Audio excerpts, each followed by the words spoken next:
So a lot of y'all were agreeing it looked a little bit like the gumball that fell from trees, right?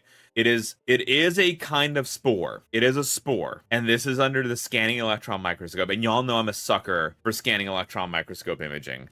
Yeah, I think it is just so beautiful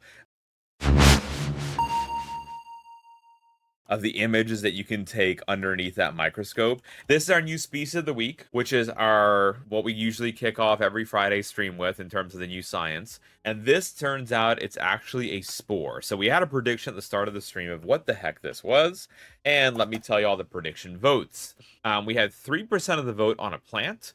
29% of the vote on a mushroom. 29% said a mushroom. 6% said a bacteria. 12% said a virus. So this is the first one in a long time that we had like quite a big spread on here. And actually, folks, this is a truffle. This is actually a truffle. Turns out a truffle and a mushroom are fundamentally different in terms of how they are characterized. So mushrooms are a different subsect than what a truffle is. So that's why that answer actually is correct on here. There was not a duplicate on this one. That was a unique trick question in a way that actually had them split into two different groups. And this is actually a spore of a truffle that we're looking at here. What a waste too. Virus, bacteria, and you know what I thought it was? Because I have one just sitting here. I thought it was this. The Dr. Hub knows. Thank you, Dr. Hubs. I thought it was this.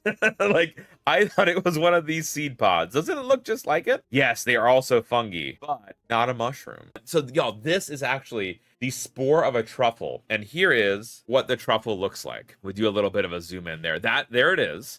Any guesses or thoughts as to what discovered this? Who discovered this? Ooh, okay. All right, y'all are good. Pigs are in fact used to find truffles. So it was said this scientific discovery was made by, and actually, Neil, I want to show you a picture. I want to show you a picture of who this was. This lady here is not a scientist. She is a citizen who happened to be looking for some truffles. And they actually train dogs to hunt for truffles. So Jay and Bryce both said possibly a dog. So it's not only pigs that are trained to look for truffles, there is also dogs that are trained too. And so this is a citizen scientist, and they have truffle dogs, and they found two new species of truffle, brand new species of truffle. And so what was I thought really, really cool was the name. The name of the truffle, y'all, was called Tuber canier vellatum. Canier vellatum. And that is Latanus, which is the Latin word for Latin, allegedly, which means dog found. So it is in honor of this dog here, whose name is Monza. So thank you, Monza, and the Monza's trainer as well, for finding two brand new types of truffles. But what was really cool was Ella, the citizen scientist who found it, was confused. So they have a unique odor profile, and they can then be trained. Animals can be trained to identify the odor profile. So it's very similar to we've talked about instances where dogs can be taught to sniff out cancer, or even ants can be taught to sniff out cancerous cells, right? And so you give them positive reinforcement to detect that particular odor profile, which is very, very different from a mushroom odor profile, right? And so that's why that you can just teach any animal, it's this positive association that if you find that, you get a treat. And it just has a strong and unique enough odor profile in order to be identified. The citizen scientists make discoveries that showed really anyone could do it, even puppers. And so what was weird, Volcano Doc, and maybe not necessarily weird, was that when they saw it, when the trainers saw the mushroom, so we humans can smell it too. It's just not as, we can't like sniff out on a trail. She smelt it and she goes, this doesn't smell right. And this looks really funky. And so she took a sample and mailed it to a lab and was like, hey, what is this? I think that's just a really cool side story of you find something brand new. You can tell that this isn't something that has been described before, because you're like, in order to collect truffles and mushrooms, you have to know mycology, right? Because otherwise you're going to poison people. So she's an expert, and she's like, I never seen this before, probably looked in books, online, nothing's matching.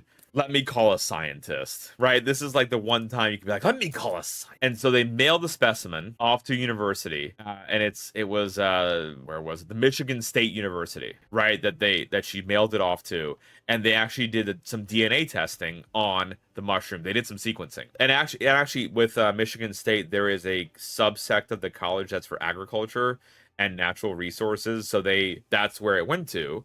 And they ended up looking right at the genetic sequence. And the thing that they were really surprised by was that in that they look different, but they look similar to European truffles, but they are not the same. So it is not that the European truffles somehow ended up in Michigan, right? Instead, it's that there is this very similar looking truffle that's genetically distinct. And it's just really, really cool to have been able to identify that. So what their hope was, and they actually let they put the citizen scientists, both the dog, we'll see how the dog and the trainer are recognized in the paper.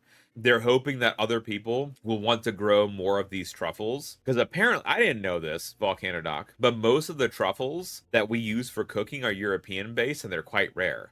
But so it turns out, Coffee, that truffles are not actually mushrooms in terms of classification system. They're split into two different groups. The truffles are independent of it being mushrooms, but they're both fungi.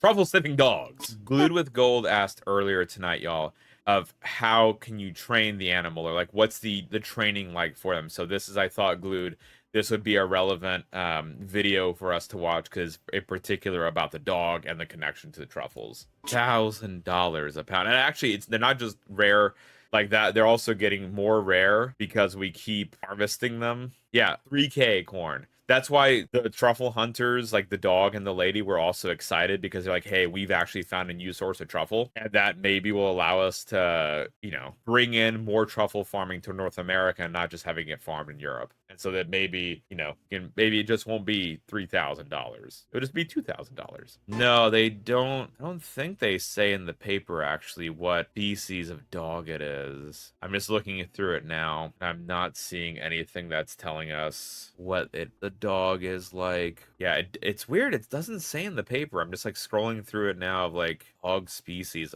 I mean, obviously, weird. Yeah, I guess it wouldn't be in the methods, right? Is this delicious? They didn't really comment on it, but they said that it structurally resembles much more of the European truffles than the ones that are in the US.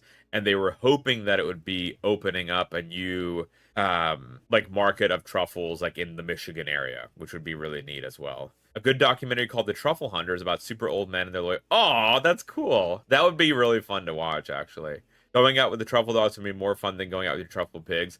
Ella, I might be a smidge biased ever so slightly. I think both could be really fun. The estimate amount of just in that little wooded area where they went and looked for these truffles was $20,000 that they've got, which I think is really neat, that they were able to estimate, just like in a very small plot of land, $20,000 worth of truffles. And apparently, Glued, they are very, like, it's near impossible to get them to farm, like in a like actually controlled manner. Like a lot of the farming that happens is still like out in the forest, and yeah, you could try to distribute them, but they just are not really robust in growing in a really controlled area. And so you still need the dogs and you still need the pigs in order to find them, because it may or may not take in this underground area. What was really cool, why I picked this paper in part, is because of our friend Jay. Jay Spites last night was asking about mass spectrometry. And so we were doing a little bit of a deep dive into mass spectrometry last night. And they did an experiment called GCMS, so gas chromatography mass spectrometry. And what is really cool about this experiment is it gives you what the smelly smells are. So here, Glued with Gold, they were actually able to identify what are the volatile organic compounds or the smelly smells that are released by this particular truffle. And so they found that the smelly smell here is dimethyl sulfide and methyl 1-propanol sulfide. And that apparently that odorant combination gives this truffle a savory smelly smell that is garlic infused. And that I think is really cool. And what's also cool is they're able to synthesize this pretty easily, so that it actually can be put on like just the odorant itself. Just the odorant itself can be synthesized now and placed onto food to make it this like give it that aromatic smell. And so again, this is that technology, Jay, that we were talking about last night. There's two kinds of mass specs. There's LCMS and GCMS. GCMS is for smelly smells. LCMS is for like histones and other small molecules, proteins that we've talked about. But it was really cool that they used that tech that we chatted about last night. And so I found the paper today, and I was like, oh, this is perfect because we were just talking about this. It is cheaper, and it's not at all. So it only gives the aroma; it doesn't give the flavor, right? These like the odor and extraction to it. But here in this figure, they classified the life stages of like what it looked like. In this first figure here, so this is one of them, right? They discovered two. This is the other species. So remember, we talked about that there were two species of truffle. Here is the second species, and again, this is even maybe a prettier picture. There are the spores. There's a scanning electron microscope image of the spore, and then there's a what it looks like IRL with our own eyes. It's just a really neat look as to how the truffles end up looking like. I think the imaging methodology that they use is pretty comprehensive and just really neat to see. And then so they did a little bit of sequencing to really identify that it is a brand new species. The extra sequencing that they did that I thought was important was to demonstrate that this isn't just a transplant from a European population that just happened to accidentally get over to Michigan, but rather they, for real, actually got everything like sequenced and were like, all right, this is a brand new something. And so I thought that was really, really cool. They've got a bunch of supplementary files as well of just like the sequencing data. And all in all, pretty well done. For a brand new species, chat what the methodology is, because right, like if you're mushroom collecting, there's a set of rules that we know that you should go by to ensure that you're not likely to die from hunting mushrooms. I would hope it's not just a one-off eating. Probably for this one, glued, since they sent it off to the scientists, they probably checked it, right? How would they check it? I think chemical composition, right, glue. Like if we had all the money in the world, we can put it into a mass spectrometer, and you get out all the chemical analysis of like what the molecules are in there, and just see if any of them are noxious, like the commonly identified ones within the components there. Here's the neat part. So they're so expensive because they're difficult to cultivate outside their natural habitat, the Mediterranean soil of France, Spain, and Italy. But now there's some in the Pacific Northwest, and there's also some in that the Minnesota area, or Michigan. So here it's just outlining that they did in Wales an experiment to see if they can grow truffles on his spare 11 acres, inoculated 5,000 trees with the spores, and treated the surrounding soil with lime to make it less acidic. The experiment worked. The first truffle sims found to be 16 grams. So not lime like lime juice, which was, my first takeaway, but changing the soil acidity. So what we know affects plant growth is the mineral composition of the soil. So for example, a reason that rice doesn't grow well in a lot of different parts of the world is the amount of metal that's in the soil, or the amount of iron. So if you have certain amount of iron in the soil, your plants are not going to grow. And so actually we might actually go to this other science news story before the octopus, but there was a new plant paper that also just dropped this week on getting plants to grow better in drought conditions, and affecting how they're getting the plants to grow better. Like, so you identify the genetics, the gene side of things that allow a plant to grow well in a given like desert ecology, and then you incorporate those genes into a farmed plant like corn or tomatoes or something, and then get them to grow better.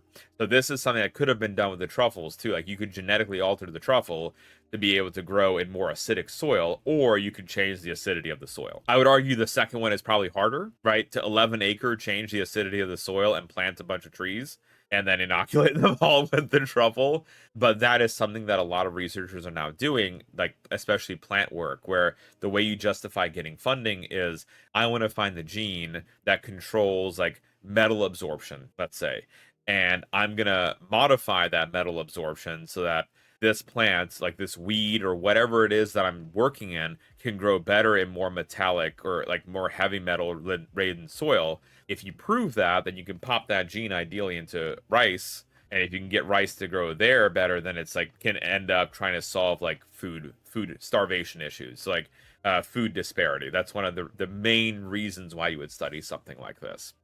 So they're growing on the roots. Yeah. So they're growing. There's a little mycelial network So like under the underground like root system of the tree, like and like the little rhizoids, like the secondary growths coming off the roots, that's where they're interacting and growing on.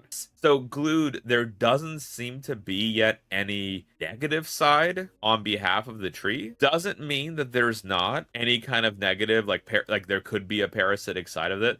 Actually, it's like a lot that they're saying in the video that the reason that this like arboretum is such a great research location is because you can actually check and see what the natural interaction is between fungus and tree, which is something that they're unable to usually do. And so it's getting more to figuring out what exactly is going on. Presumably, it's still siphoning off nutrients.